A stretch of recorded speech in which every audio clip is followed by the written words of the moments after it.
The Oval Office, Inauguration Day, Rose Garden signings, and Secret Service agents with dark sunglasses and cool wrist radios. For a moment, forget all of it. Toss out everything you know about the president. Now, start over. What would you do if you had to invent the president? That was the question facing the 55 men who got together in secret to draw up the plans for a new American government in the summer of 1787 in Philadelphia, in the same place where the Declaration of Independence had been written 11 years earlier.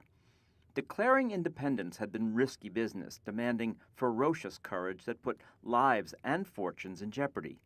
But inventing a new government was no field day either, especially when it's summer and you're in scratchy suits and the windows are closed because you don't want anybody to hear what you are saying, and the air conditioning doesn't work because it won't be invented for nearly 200 years.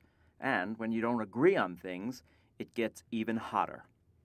For the framers, the question they argued over most while writing the Constitution and creating 3 branches of government had to do with the executive department.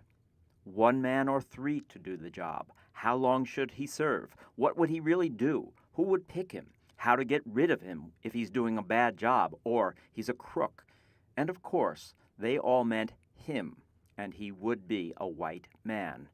The idea of a woman, or an African American, for instance, holding this high office was not a glimmer in their eyes. But the framers knew they needed someone who could take charge, especially in a crisis like an invasion or a rebellion or negotiating treaties.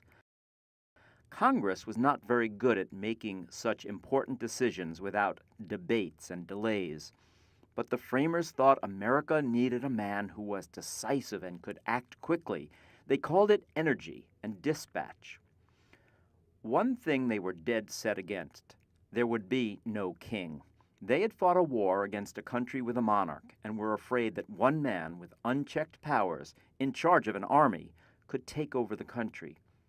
Instead, they settled on a president and laid out his powers in Article 2 of the Constitution. But who would choose him? Not the people. They were too liable to be misled, as one framer worried. Not the legislature. That would lead to cabal and factions. Got it. Electors, wise, informed men who had time to make a good decision. And if they didn't produce a winner, then the decision would go to one of the other branches of government, the Congress.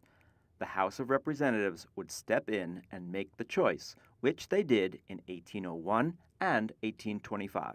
In the long, hot summer of 1787, compromises were made to invent the presidency, like counting slaves as 3/5 of a person, giving the president command of the army but Congress the power to declare war, and unlimited 4-year terms. Since then, some of those compromises have been amended, and the men in office have sometimes been too strong or too weak. But if you could start from scratch, how would you redesign the Oval Office?